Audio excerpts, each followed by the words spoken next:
30일 화요일 아침입니다. 오늘 이 아침에 함께 살펴볼 말씀은 고린도전서 16장 13절에서부터 마지막 24절까지 말씀입니다. 제가 읽도록 하겠습니다. 깨어 믿음에 굳게 서서 남자답게 강건하라. 너희 모든 일을 사랑으로 행하라. 형제들아, 스데바나의 집은 곧 아가야의 첫 열매요 또 성도 섬기기로 작정한 줄을 너희가 아는지라. 내가 너희를 권하노니 이 같은 사람들과 또 함께 일하며 수고하는 모든 사람에게 순종하라.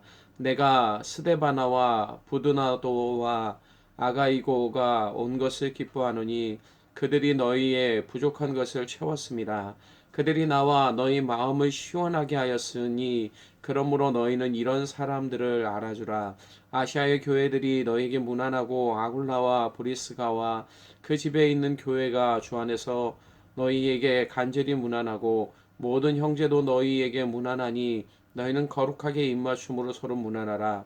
나 바울은 친필로 너에게 무난하노니 만일 누구든지 주를 사랑하지 아니하면 저주를 받을지어다.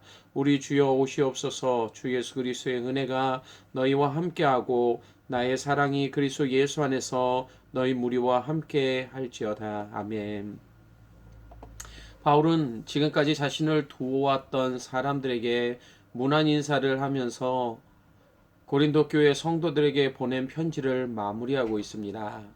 그러면서 지금까지 그들에게 전했던 내용을 다시 한번 요약하고 있음을 볼 수 있습니다.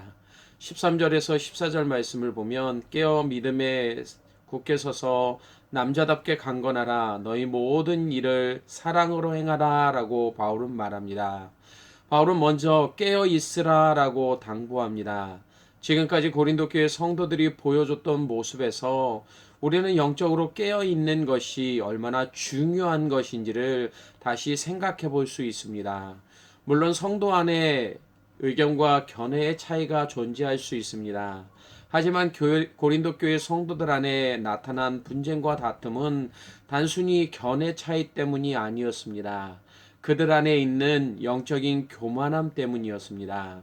이것은 믿음이 하나님께로 왔다라는 사실을 잃어버릴 때 나타나는 현상이기도 합니다. 또한 이러한 현상은 여러 가지의 형태의 옷을 입고 우리 가운데 나타나기도 합니다. 고린도 성도들에게는 1장에서 파벌주의로 5장에서는 음행과 6장에서는 성도들 간의 분쟁, 그리고 13장에서 14장에서는 은사로 인한 무질서함이 그러한 모습으로 나타나고 있습니다. 이것은 성도의 삶이 매 순간마다 자신의 구원이 하나님으로부터 왔다라는 사실을 인정하고 고백할 것을 요구합니다. 하나님의 은혜를 깊이 경험할 때만이 성도는 더욱 겸손한 가운데 설 수 있기 때문입니다. 이런 자들의 특징은 삶에서 날마다 성령의 도우심을 구하게 됩니다. 나의 능력으로 할 수 없기에 또다시 하나님의 긍휼을 구하게 됩니다. 그리고 결국에는 우리를 넘어뜨리려고 하는 마귀의 계획을 물리칠 수 있는 힘과 능력을 그 안에서 경험할 수 있게 되어집니다. 어린 시절 아이들이 가지고 노는 장난감 중에 오뚜기가 있습니다. 오뚜기는 작은 힘에도 힘없이 흔들리고 넘어집니다. 그러나 그 중심에 무거운 추가 있기에 쓰러졌지만 처음처럼 다시 일어서게 됩니다. 이것과 비교해 볼 때 성도의 삶도 마찬가지입니다. 힘없고 연약하기에 우리는 작은 유혹에서 흔들리고 넘어지곤 합니다. 그러나 그 중심이 언제나 예수님께 있을 때 넘어지지만 다시 일어서게 됩니다. 아무리 강한 바람과 같은 고난과 어려움이 찾아와도 결국에는 또다시 일어서게 됩니다. 이렇게 할 수 있는 것은 성령님이 우리 안에 일하시고 있기 때문입니다. 그분은 자신을 의지하는 자를 반드시 붙드십니다. 또한 일으키셔서 믿음 가운데 걸어갈 수 있게 하십니다. 그렇기 때문에 성도에게 영적으로 깨어 있다라는 것은 너무나 중요한 일임을 보여주고 있습니다. 둘째로 바울은 믿음에 굳게 서라라고 말합니다. 이 믿음은 어떤 믿음입니까? 바울이 처음 그들에게 전했던 복음을 통해 얻은 믿음입니다. 그들을 구원으로 인도했던 바로 그 믿음 위에 굳게 서라라고 권면하고 있습니다. 요한계시록 2장의 초대교회 가운데 하나였던 에베소 교회에 대한 이야기가 나옵니다. 그런데 그들을 책망하시는 주님은 첫사랑을 잃어버렸던 에베소 교회에 잃어버렸던 첫사랑을 회복하라라고 말씀하십니다. 그들이 첫사랑을 잃어버린 이유가 무엇 때문입니까?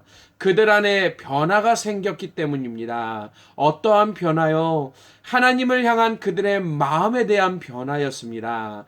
인간은 새로운 정보를 받아들이고 그것을 숙지하는 일에 탁월한 능력을 가지고 있습니다. 그리고 그것을 자신의 삶의 유익을 위해 사용하기를 힘씁니다. 그런데 사람들은 하나님의 말씀도 이와 같은 방식으로 받아들입니다. 세상의 지식처럼 단순히 자신의 머리로 받아들이고 그것을 숙지하여 자신의 삶의 유익을 위해 사용합니다. 하나님께서 말씀을 주신 이유가 하나님의 사람으로 온전하게 하며 모든 선한 일을 행할 능력을 갖추게 하기 위함이라라고 말씀하시는데도 에베소 교회 성도들은 그 목적대로 말씀을 받지 않았기 때문입니다. 하나님의 말씀에 전인격적으로 반응해야 함에도 불구하고 단순히 지식적으로 반응한 결과로 이와 같은 문제들이 나타났던 것이었습니다. 그런데 이것은 고린도 교회 성도들만의 모습이 아닌 지금 우리들이 가지고 있는 모습이기도 합니다. 그래서 우리는 날마다 예배 가운데 구원에 이르도록 하시는 복음의 말씀을 듣는데도 단순히 지식적으로 그 말씀을 받아들이려고 합니다. 그래서 우리가 가진 생각과 맞지 않을 때면 그것을 옆으로 밀어놓고 과감하게 우리가 가진 방식과 생각대로 행동해 버립니다. 결국 우리는 믿음에서 자라나지 못하는 것만이 아닌 이러한 삶의 모습 때문에 흔들리는 믿음 가운데 서 있게 되는 것입니다. 이것은 어떠한 은혜도 능력도 경험하거나 나타낼 수 없는 삶을 뜻합니다. 또한 세상을 이기고 정복하도록 부르셨지만 날마다 세상 가운데 패배하고 실패하고 넘어질 수밖에 없는 삶을 살아가도록 만드는 이유이기도 합니다. 지금 우리는 어떤 복음을 가지고 있습니까? 그것이 과연 우리를 구원하기 위해 그리고 믿음을 주셨던 예수 그리스도의 십자가의 복음입니까? 마지막으로 모든 일에 사랑으로 행하라 라고 사도 바울은 당부하고 있습니다. 바울은 고린도전서 13장 13절에 그런즉 믿음, 소망, 사랑 이 세 가지는 항상 있을 것인데 그 중에 제일은 사랑이라고 말하면서 사랑이 가진 엄청난 능력을 들려주었습니다.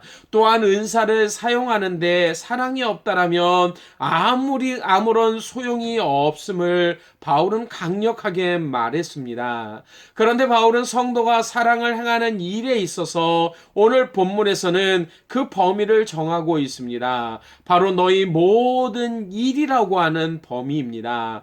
이것은 예수님의 말씀처럼 세상의 빛과 소금으로 살기 위해 사랑이 필요하다라는 뜻입니다. 특별히 너희 착한 행실로 믿지 않는 자들로 하여금 하나님께 영광을 돌리게 하는데도 반드시 사랑이 있어야 함을 말하고 있습니다. 그리스도의 향기요 그리스도의 편지로서 사는 성도의 삶에 사랑이 없다라면 아무런 유익이 없게 되어집니다. 게다가 사랑이 없는 삶은 결국 그들로 하여금 교만함 가운데 빠지는 삶을 살도록 만들게 됨을 말하고 있습니다. 그렇다면 어떻게 해야 사랑을 행할 수 있을까요?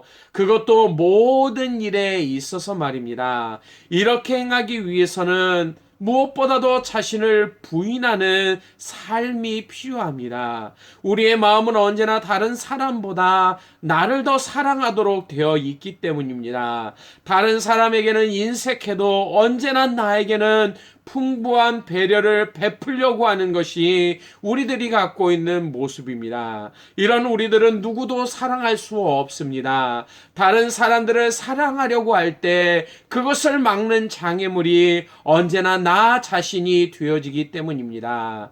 우리는 주님의 모습을 다시 한번 묵상해 볼 필요가 있습니다. 갈라디아서 2장 20절에 바울은 이렇게 고백합니다. 내가 그리스도와 함께 십자가에 못 박혔나니 그런즉 이제는 내가 사는 것이 아니요 오직 내 안에 그리스도께서 사시는 것이라. 이제 내가 육체 가운데 사는 것은 나를 사랑하사 나를 위하여 자기 자신을 버리신 하나님의 아들을 믿는 믿음 안에 사는 것이다 라고 말입니다.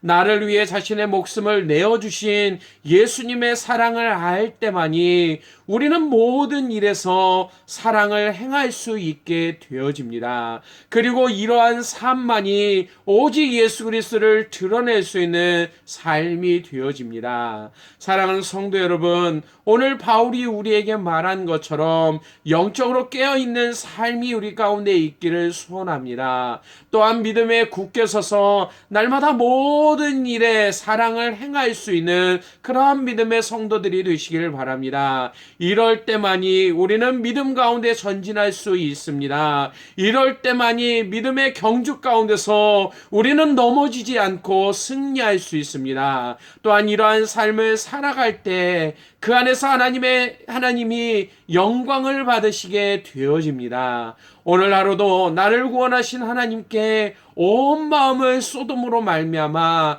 그분이 주시는 능력과 그분이 주시는 은혜와 그분이 주시는 힘을 통해 믿음의 삶을 살아가는 복된 하루가 되실 수 있기를 주님의 이름으로 간절히 축원합니다. 기도하시겠습니다. 아버지 하나님, 은혜를 감사를 드립니다. 오늘도 사도 바울이 고린도 교회 성도들에게 편지하면서 다시 한번 그들 가운데 당부하고 있는 이 말씀을 통해 우리의 삶을 돌아볼 수 있는 은혜를 주시길 원합니다. 날마다 영적으로 깨어있는 삶이 되어지게 하셔서 우리를 넘어뜨리려 하는 마귀의 대적 가운데 싸워 이길 수 있는 능력을 허락하여 주시기를 원합니다. 또한 믿음에 굳게 서는 자들이 되어질 수 있도록 인도하여 주셔서 날마다 우리의 첫사랑을 잊어버리지 않게 하시고 주님의 능력을 사모하며 그 가운데 삶을 살아가는 인생들 되게 하여 주옵소서. 또한 하나님, 우리의 모든 삶 가운데 우리의 모든 일 가운데 사랑을 행할 수 있도록 인도하여 주셔서 그 가운데 역사하시는 하나님의 능력을 모든 자들에게 나타나게 하시고 우리 또한 그 가운데서 하나님이 주시는 능력으로 기뻐하며 즐거워하며 주님이 주시는 능력 가운데 온전히 삶을 살아가는 복된 자들이 될 수 있도록 인도하여 주시기를 원합니다. 오늘도 우리에게 주신 이 말씀을 통해 다시 한번 하나님의 크신 사랑과 은혜를 깨달을 수 있게 하시고 날마다 믿음의 온전한 삶을 살아가는 자들 될 수 있도록 인도하여 주시기를 원하며 예수님 이름으로 기도드리옵나이다. 아멘.